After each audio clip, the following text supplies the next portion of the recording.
আল্লাহ রাব্বুল আলামিন বলেন, ইউরিদুনা আন ইয়ামানুকুম ওয়া ইয়ামানু কওমাহুম। ওরা চায় দুই সম্প্রদায়ের সঙ্গে সম্পর্ক রক্ষা করে প্রতারণামূলক আচরণ করে নিজেদেরকে টিকিয়ে রাখার জন্য চেষ্টা করে। মুনাফিকদের অবস্থা হচ্ছে, তারা ইসলামের ক্ষতি সাধনের জন্য সারাক্ষণ চেষ্টা সাধ্য করতে থাকে। আর ইসলামের বিচার পদ্ধতি মুনাফিকদের পছন্দ নয়।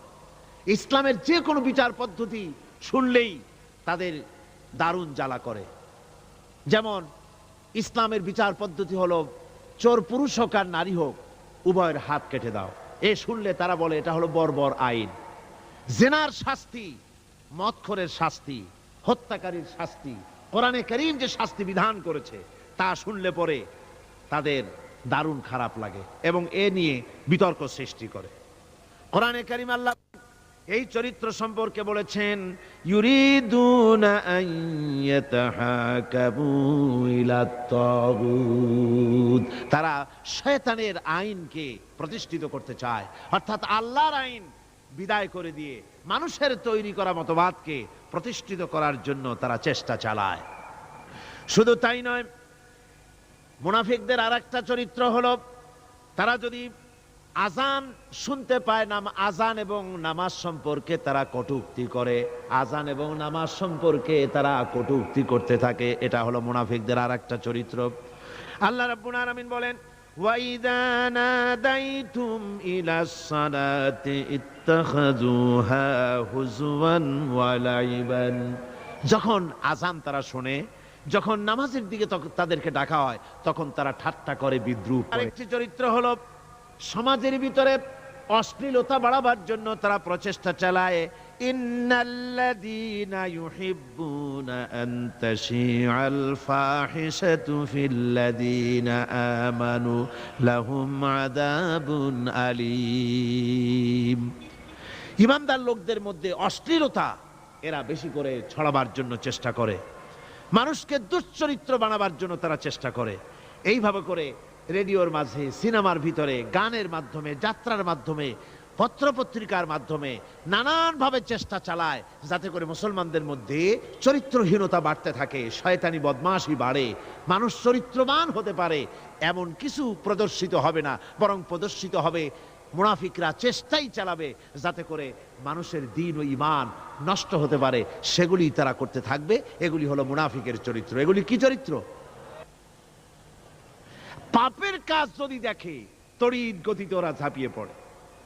কোরআনে কারীমে রব্বুল আলামিন বলেন, ওয়া তারা কাসীরাম মিনহুম ইউসারিউনা ফিল ইসমি ওয়াল উদওয়ান। মুনাফিকদের চরিত্র এটাও যে তারা যখনই সুযোগ পায় তখনই খারাপ কাজের দিকে, মন্দ কাজের দিকে ঝাঁপায় পড়ে এবং মানুষদেরকে মন্দের দিকে, গুনাহের দিকে, জুলুমের দিকে, অত্যাচারের দিকে তড়িৎ গতিতে তারা ঝাঁপায় পড়ে। এটা হলো তাদের কাজ। মুনাফিকদের আরেকটা চরিত্র হচ্ছে, তারা যদি নামাজ পড়তে দাঁড়ায়, নামাজ তারা পড়ে মানুষকে দেখাবার জন্যে, আল্লাহকে খুশি করার জন্য মুনাফিকরা নামাজ পড়ে না। কোরআনে কারীমে বলা হচ্ছে, ওয়াইদা কামু ইলাস সালাতি কামু কুসালা ইউরাউনান নাস। মুনাফিকদের চরিত্র হচ্ছে তারা নামাজে যায় না, যদি যায় তাহলে নামাজের মধ্যে দাঁড়ায় কাহিনী এবং চুস্তি অবস্থায়, নামাজের মধ্যে দাঁড়ায় এদিক ওদিক তাকায়, টুপিটা ঠিক করে, জামাটায় টান দেয়, বগলে চুলকায়, তারপরে নামাজের মধ্যে ইমামকে সতর্ক করে। ইমাম যদি তাশাহুদ পড়তে দেরি করে, ওর নিজের পড়া আগে হয়ে গেছে, ইমাম একটু দেরি করতেছে, তো পিছন থেকে সিগন্যাল মারে।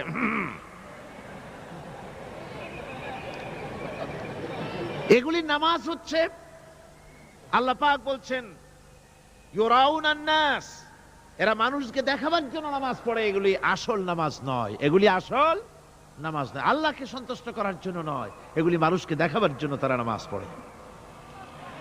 আমার ভাইরা, ইসলামের চরিত্রগুলি, কাজগুলি তারা করতে চায় না।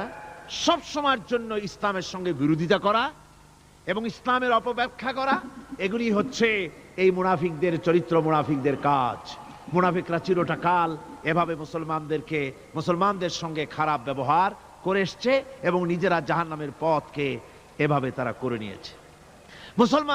মুনাফিকদের আরেকটি চরিত্র হচ্ছে জিহাদের নাম শুনলে তাদের কলিজা কেঁপে ওঠে। বুঝলেন? কই যে আপনারা জিহাদ করেন কেন? এমনি সহজ পথে কলেমা পড়িয়া অল্পের মধ্যে বেহেশতে যাওয়া যায়, এরকম একটু দোয়া টোয়া শিখান মুসলমানদেরকে। আমাদের কাছে মাঝে মধ্যে আসে, কয় যে মুনাফিক তো সহজে চেনা যায় না। কয় যে হুজুর, এই যে বারবার জিহাদ, এই মারামারি, এই ঠ্যাঙ্গি এগুলি আছে নাকি ইসলামের মধ্যে? কোথায় আছে যে মারামারি করা লাগবে, তারপরে মিছিল করা লাগবে, ধর্মঘট করা লাগবে, এ ধরনের জিহাদে অংশ নিতে হবে? এগুলো কি? এগুলি বাদ দিয়া সহজভাবে শান্তভাবে যাতে করা যায়, অল্প অল্প ছোট ছোট দোয়া শিক্ষা দেন যাতে করে সহজে বেহেশতে চলে যাওয়া যায়। আমি বলছি, ভাই রাসূলুল্লাহ এরকম আমাদের শিখান নাই যে এরকমের সূরাগলি বেহেশতে যাওয়ার জন্য আবিষ্কার করে দেব। ছোট্ট একটা দোয়া পড়বেন, আরবে বেহেশত আপনার মামুবাড়ির বারান্দা যাই কলা খাওয়া শুরু করলেন। এত সহজে বিষয়টা আসবে না, বিষয়টা খুবই কঠিন। আল্লাহ রাব্বুল আলামিন বলেন, মুনাফিকদের চরিত্র হলো জিহাদের নাম যখন তারা শোনে, জিহাদের নাম শোনা মাত্রই তাদের কলিজা কেঁপে ওঠে। রাআইতাল্লাযীনা ফী কুলুবিহিম মারাদুন ইয়ানজুরুনা ইলাইকা নাযারাল মাগশিয়্যি আলাইহি মিনাল মাউত। যখনই তাদের অন্তঃকরণ নেফাকের রোগে ভরা, নিফাকের রোগ তাদের কেমন ভাবে পেয়ে বসেছে যে ওরা এমন ভাবে তাকায় থাকে আপনার দিকে, রাসূলুল্লাহর দিকে এমন ভাবে তারা তাকায় থাকে যে জিহাদের কোনো কথা বলে ফেলে নাকি। জিহাদের কথা যদি আসে তাহলে তো সর্বনাশ। ওদের মৃত্যু যন্ত্রণার মতো, মৃত্যুর জ্বালায় পতিত ব্যক্তি যেমন চোখ ফ্যাকাশে হয়ে যায়, জিহাদের কোনো কারবার বা যুদ্ধের কোনো দামাডোল বেজে উঠলেই এদের কলিজার মধ্যে কাঁপ সৃষ্টি হয়ে যায়। কলিজার মধ্যে কাপ সৃষ্টি হয়, জিহাদে তারা দারুণভাবে ভয় পায়। মোমেনদের উল্টা।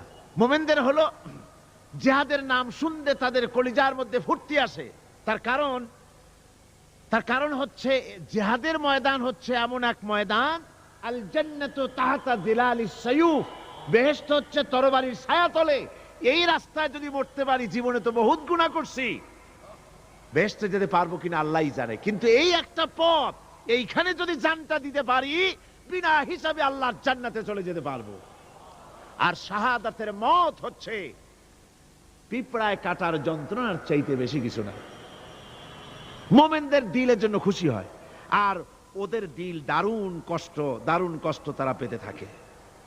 এদের অবস্থা হচ্ছে যেখানে দ্বীনের কথা হয় সেখানে তারা চুপ করে বসে কথা শোনে, আর যখন দ্বীন ইসলামী আন্দোলনের কথা আসে, জিহাদের কথা আসে, তখন তারা খুব ভয় পায়া এদিক ওদিক তাকায়।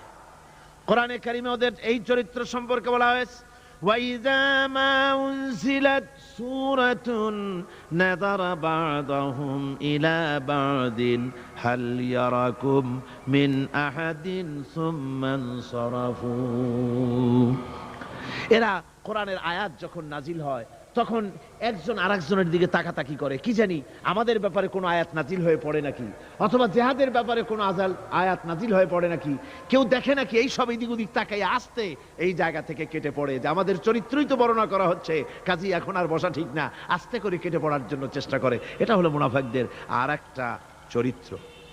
এরা এইভাবে করে নিজেদের চরিত্রকে প্রকাশ করে ধরা পড়ে, এবং ইসলামের সবচাইতে মারাত্মক ক্ষতি এই মুনাফিকরা চিরকাল করেছে। আল্লাহ রাব্বুল আলামিন বলেন, মুনাফিকদের ব্যাপারে মুসলমানদের বিপদ হলে তারা দারুণভাবে খুশি হয়, আর মুনাফিকদের চরিত্র হলো মুসলমানদের উপকার হলে, ভালো হলে তারা দারুণভাবে অসন্তুষ্ট হয়ে যায়। যখন আর আল্লাহ মুমিনদেরকে সান্ত্বনা দেন, মুমিনদেরকে আল্লাহ পাক সান্ত্বনা দিচ্ছেন মুনাফিকদের ব্যাপারে, কুল লা ইউসিবানা ইল্লা মা কাতাবাল্লাহু লানা ওয়া মাওলানা ওয়া আলাল্লাহি ফালিয়াতাওয়াক্কালিল মুমিনুন। মুনাফিকদের শোনায় দাও। মুমিনদেরকে বলা হচ্ছে তোমরা মুনাফিকদের শোনাও যে তোমরা যে আমাদের ব্যাপারে খুশি হচ্ছ, যে আমাদের বিপদ দেখা, আমাদের চতুর্দিক থেকে বিপদ, মুসলমানদের আজ চতুর্দিক থেকে কি বিপদ, এই বিপদ দেখে তোমরা দারুণ খুশি যে মুসলমানেরা এইবার মার খাচ্ছে, ইসলামী আন্দোলন আর কোমর সোজা করে দাঁড়াতে পারবে না। এইবার শেষ, বুদ্ধি করিয়া যে ষড়যন্ত্রের জালে আটকায় দিছি আর মুক্তি হবে না। এই যে তারা খুশি। আল্লাহ রাব্বুল আলামিন বলেন, মুমিনেরা তোমাদের ঘাবড়াবার কোনো কারণ নাই। তোমরা বলে দাও, কুল্লা ইউসিবানা ইল্লা মা কাতাবাল্লাহু লানা, তোমরা শোনায় দাও যে আমাদের কিছুই হয় না, আমাদের শুধু তাই হয় যা আল্লাহ রাব্বুল আলামিন আমাদের জন্য লিখে রেখেছেন। আমাদের তাকদীরে যেটা আছে ওটাই হবে, এর থেকে বেশি কিছুই হবে না। তিনি আমাদের মাওলা, তিনি আমাদের মনিব, তিনি আমাদের প্রভু। আর সমস্ত মুমিনদের উচিত সেই আল্লাহর উপরই নির্ভর করা। তবে তোমরা জেনে রাখো, তোমরা আমাদের জন্য যে জিনিসের অপেক্ষা করছো, কুল হাল তারাব্বাসুনা বিনা ইল্লা ইহদাইল হুসনাইন, তোমরা আমাদের জন্য যে জিনিসের অপেক্ষা করতেছো, আল্লাহ বলছেন মুমিনেরা তোমরা বলো, তোমরা মুনাফিকদের বলো যে আমাদের ব্যাপারে তোমরা যে জিনিসের অপেক্ষা করছো তার দুটি ভালোর একটি ছাড়া কি। অর্থাৎ তোমরা আমাদের জন্য অপেক্ষা করতেছো আমরা যেন মরে যাই, আমরা যেন শেকস্ত খাই। তো আমরা যদি পৃথিবীতে মরে যাই তাহলে তো আমরা শহীদ হয়ে গেলাম, আর আমরা যদি বেঁচে থাকলাম তো আমরা তো গাজী হয়ে গেলাম। আমাদের ওই যে হাতি মরার মতো আর বাঁচার মতো, হাতি মরলেও লাখ টাকা, বাঁচলেও লাখ টাকা। আমরা মরলে গাজী, বাঁচলে কি শহীদ। কোন দিক দিয়ে আমাদের ঠগ নাই। সুতরাং তোমরা আমাদের জন্য যে জিনিস অপেক্ষা করো তার দুটো ভালোর একটি ছাড়া কি। আর আমরা তোমাদের ব্যাপারে, তোমরা যেমন আমাদের ব্যাপারে অপেক্ষা করতেছো, আমরাও তোমাদের ব্যাপারে আরেকটা জিনিসের অপেক্ষা করছি। ওয়া নাহনু নাতারাব্বাসু বিকুম আইয়ুসিবাকুমুল্লাহু বিআযাবিন মিন ইনদিহি আও বিআইদিনা, আমরাও তোমাদের জন্য অপেক্ষা করতেছি একটা জিনিসের। তোমরা আমাদের জন্য দুটি জিনিস অপেক্ষা করো, আমরাও তোমাদের জন্য দুটি জিনিস অপেক্ষা করছি। তা হচ্ছে তোমাদের শাস্তিটা আল্লাহ নিজে দিবেন না আমাদের হাত দিয়ে দেওয়াবেন, আমরা সেইটার অপেক্ষা করতেছি। ফাতারাব্বাসু ইন্না মাআকুম মুতারাব্বিসুন, সুতরাং তোমরা অপেক্ষা করতে থাকো, আমরা অপেক্ষা করতে থাকি। ব্যাপারটা কোথায় গিয়ে দাঁড়ায় আসো আমরা সকলে তা লক্ষ্য করি। সুতরাং এই মুনাফিকদের এই হচ্ছে চরিত্র, চিরকাল ইসলামের সঙ্গে বিরোধিতা করা, মুসলমানদের সাথে ঠাট্টা বিদ্রুপ করা, এটাই হচ্ছে তাদের চরিত্র। এই চরিত্র দিয়েই তারা ইসলামকে চিরকাল ক্ষতিগ্রস্ত করে এসেছে।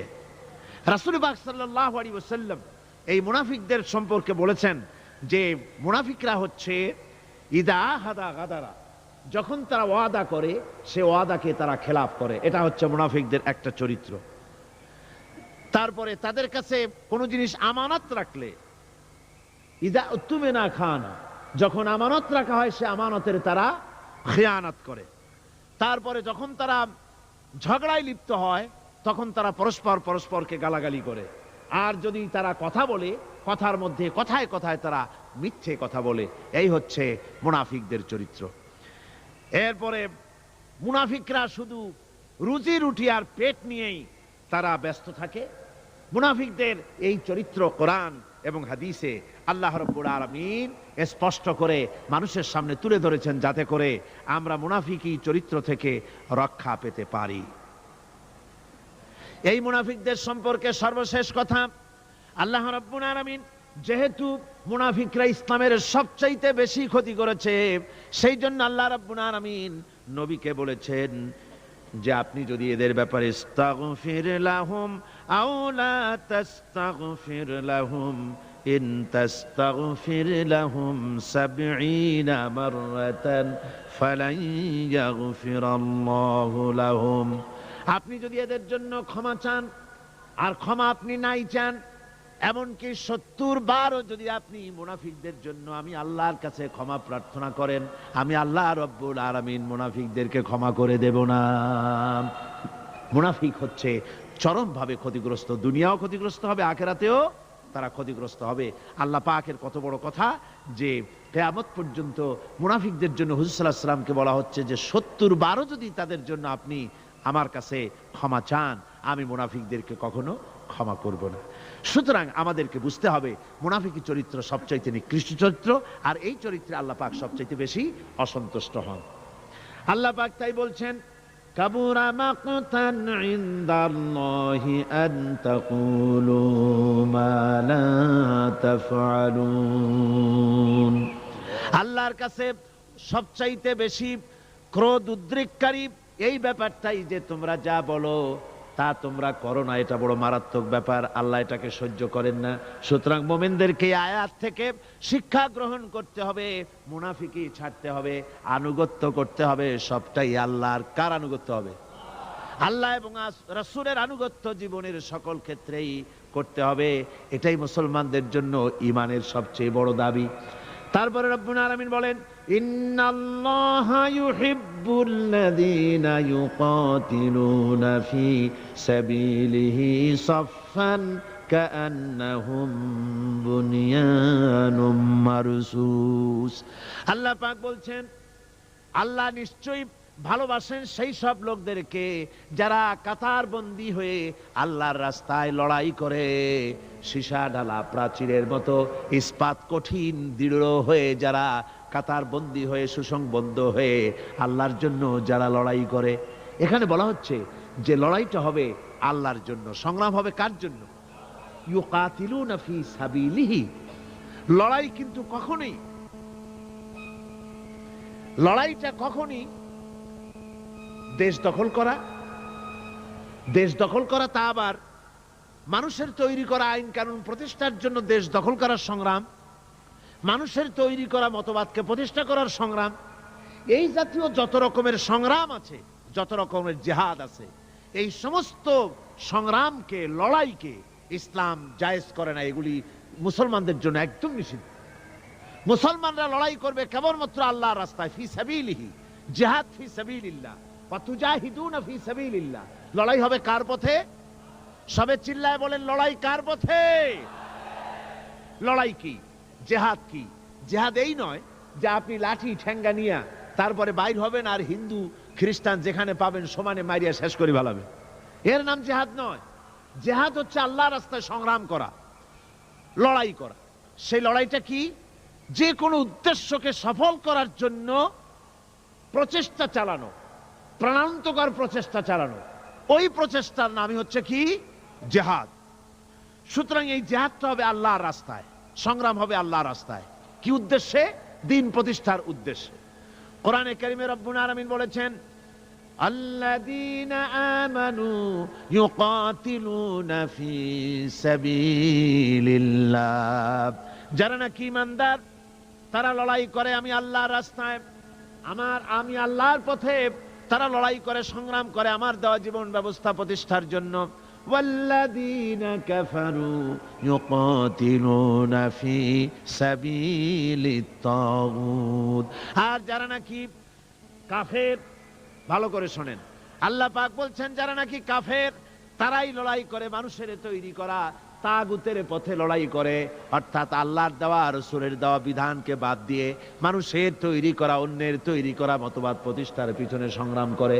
এখন আপনি দেখেন এই পৃথিবীতে সমাজতন্ত্র কার তৈরি? মানুষের। আল্লাহর না মানুষের? জোরে বলেন, এটা কার তৈরি?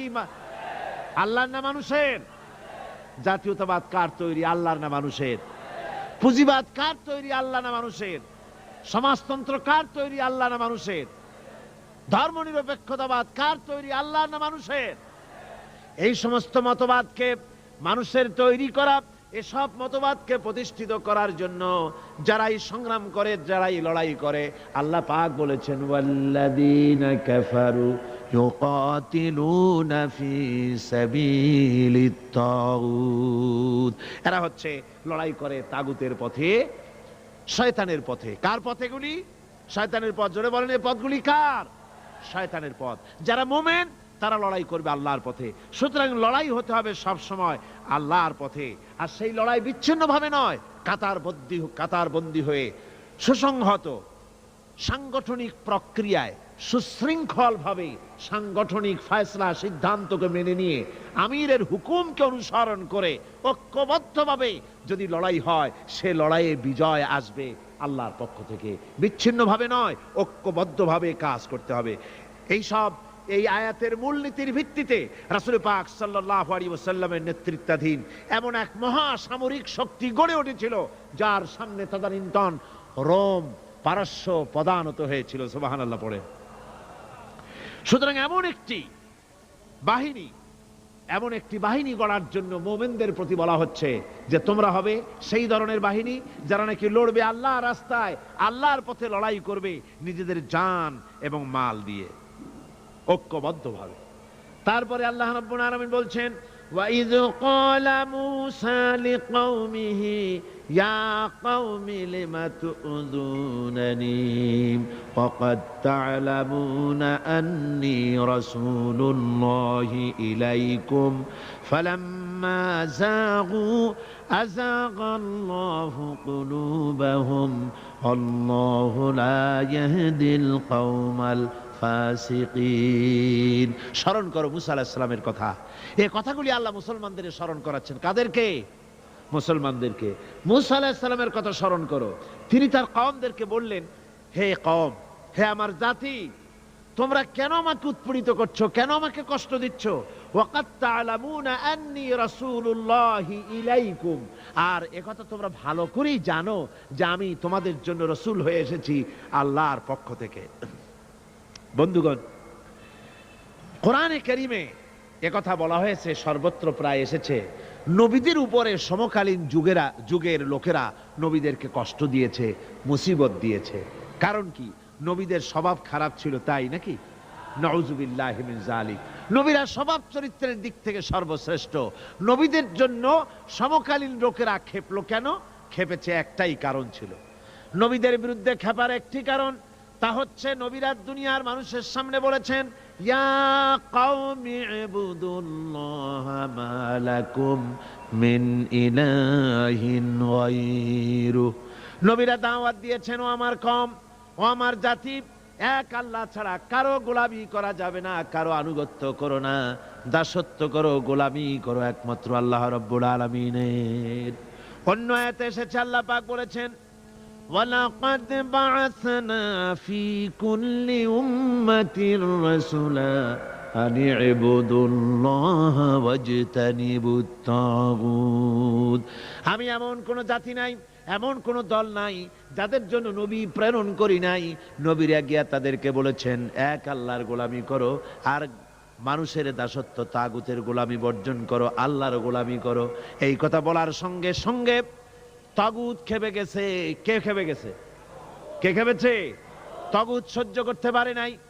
তাগুত বলা হয় সেই শক্তিকে, যে শক্তি নিজে শুধু আল্লাহর আইন অমান্য করে বসে থাকে না, অন্যদেরকেও আল্লাহর আইন অমান্য করতে বাধ্য করে। ওরাই খেপে গেল।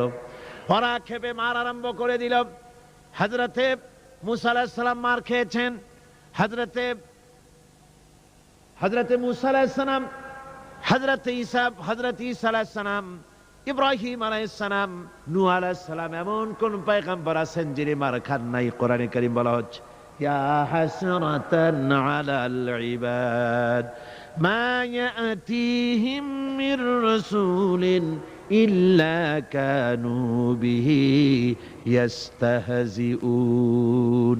আফসোস বান্দার উপরে, এমন একজন রাসূলও পাঠাই নাই যার সঙ্গে সমকালীন যুগের লোকেরা ঠাট্টা করে নাই, বিদ্রুপ করে নাই, পাগল বলে নাই।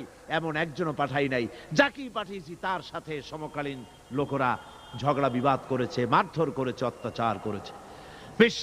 কবি সম্রাট আল্লামা ইকবাল রহমাতুল্লাহ আলাইহি বলেছেন, সতীজা কা রহা হ্যায় আজল সে তা ইমরোজ, सतेजा का रहा है असल से तायम रोज, चरागे मुस्तफा भी से शरारे बुलाबीस।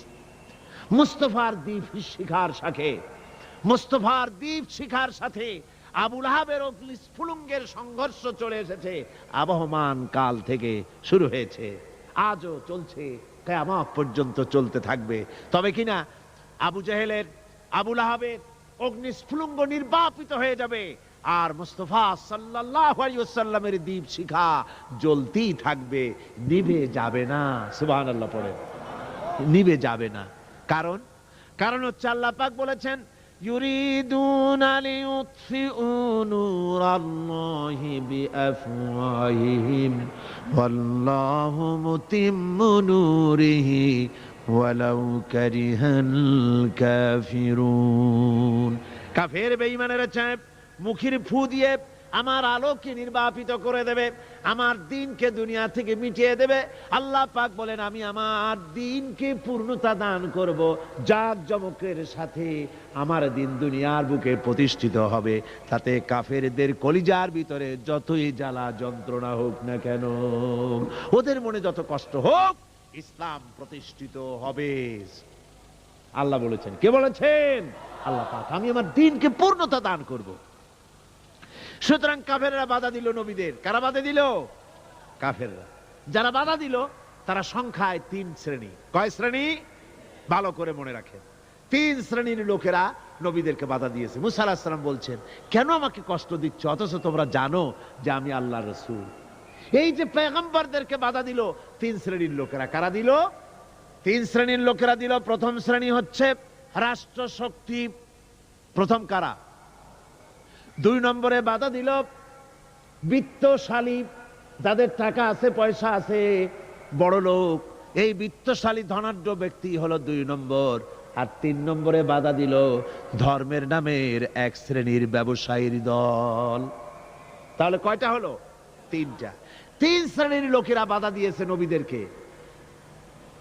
বর্তমানে তারা আর নাই। জি, বর্তমানেও আছে, ভবিষ্যতেও থাকবে। 3 শ্রেণীর লোকেরাই বাধা দিয়েছে, বর্তমানেও দিচ্ছে, ভবিষ্যতেও দিবে। এই 3 শ্রেণীর প্রথম শ্রেণী হলো রাষ্ট্রশক্তি। রাষ্ট্রশক্তি বাধা দিল কেন? কেন বাধা দিল? রাষ্ট্রশক্তি যেমন ফেরাউন, রাষ্ট্রশক্তি নমরুদ, রাষ্ট্রশক্তি হচ্ছে আবু জহেল, আবু লাহাব, আবু সুফিয়ান, উতবা, সাইবা, মুগীরা, এরা বাধা দিল। রাষ্ট্রশক্তি বাধা দিল। বাধা দেওয়ার কারণ হলো রাসূলুল্লাহ বলেছেন, নবীরা বলেছেন, তারা বলেছেন সবাই ইয়া কওমি ইবুদুল্লাহ মা লাকুম মিন ইলাহিন গায়রু। নবীজি বলেছেন ইয়া আইয়ুহান নাস কুলু লা ইলাহা ইল্লাল্লাহ তুফলিহু। ও মানব সকল, ঘোষণা করে দাও কোনো ইলাহ নাই, কোনো আইনদাতা নাই, কোনো বিধানদাতা নাই, আল্লাহ ছাড়া কোনো উপাস্য নাই, মাবুদ নাই। এই কথাগুলি যখন নবীরা বলেছেন, তখন সমকালীন রাষ্ট্রশক্তি বুঝতে পেরেছে আমাদের মাতবাড়ি তো আর চলবে না, মাতবাড়ি শেষ। যদি লা ইলাহা ইল্লাল্লাহ হয় তাহলে তো আমরা থাকি না। কারা থাকে না? রাষ্ট্রশক্তি। কারা থাকে না? কোন? আমি আপনাদের কাছে যে মাঝে মধ্যে কথা জিজ্ঞেস করি, আপনারা কি তাতে বেজার হন নাকি? জিজ্ঞেস করি এই জন্যে যাতে আপনাদের কথাগুলি মনে থাকে। রাষ্ট্রশক্তি বাধা দিল এই কারণেই যে আমরা তো তাহলে আর থাকি না। লা ইলাহা, কোনো ইলাহ নাই, কোনো আইনদাতা নাই, কোনো বিধানদাতা নাই, কোনো শাসনকর্তা নাই, কেউ নাই আল্লাহ ছাড়া। একমাত্র আইন চলবে আল্লাহর। তাহলে আমরা লাগি কোন কাজে? আমাদের তো নেতৃত্ব থাকবে না, আমাদের মাতবাড়ি থাকবে না, আমাদের আইন চলবে না, আমরা তো বেকার হয়ে যাব। সুতরাং এইটাকে বন্ধ করতে হবে, এটাকে বন্ধ করতে হবে, এটা বন্ধ করতে হবে। এই আইন যদি চালু হয় তাহলে তো মৌজ করা যাবে না, ফুর্তি করা যাবে না, ইট, ড্রিঙ্ক এন্ড বি মেরি, এগুলি তো আর চলবে না। ডু ফুর্তি, নো চিন্তা, এসব তো আর চলবে না। মদ খাওয়া, জুয়া খেলা, শয়তানি করা, বদমাশি করা, জনগণের টাকা নিয়ে নিজের বাপের সম্পত্তি মনে করে তা গ্রহণ করা, এভাবে করে সর্বনাশ করা তো আর চলবে না, মাতবাড়ি তো চলবে না। সুতরাং ঠেকাও। এই ঠেকাও আন্দোলন চলল। ফেরাউন মুসা আলাইহিস সালামকে ঠেকাইতে চাইল। মুসা আলাইহিস সালামকে ফেরাউন বলল, তুমি যে আল্লাহর নবী, একথা কেন বলো? তোমার সাহসটা কি? আমার বাড়ির দুধ কলা খেয়ে তুমি বড় হয়েছো, আমি তোমাকে বড় করলাম, আর আজকে তুমি নতুন করে ইলা একজন নিয়ে এসছো। তুমি যদি আমি ছাড়া কাউকে ইলা বলে মানো, লাআজআলান্নাকা মিনাল মাসজুনিন, অবশ্যই তোমাকে কারারুদ্ধ করে রাখবো, জেলখানায় ঢুকাই দেব। হযরতে মুসা আলাইহিস সালাম বলেন, ফেরাউন রে, তুমি কারে ভয় দেখাও? তোমার জেলের ভয় দুনিয়ার অন্যরা করতে পারে, আমাকে তুমি চিনতে পারো নাই। আমি আল্লাহর পয়গম্বর, তোমার জেলের পরোয়া করি না। মুসা আলাইহিস সালামের সঙ্গে ফেরাউনের সংঘর্ষ শুরু হলো। মুসা আলাইহিস সালাম দরিয়ার কিনারে বসে উম্মতদেরকে তিনি হেদায়েত দিতেছেন, এমন সময় ফেরাউন তার দলবল নিয়ে এসেছে, তিন দিক থেকে ঘেরাও করেছে, পালাবার কোনো রাস্তা নাই। হযরতে মুসা আলাইহিস সালামের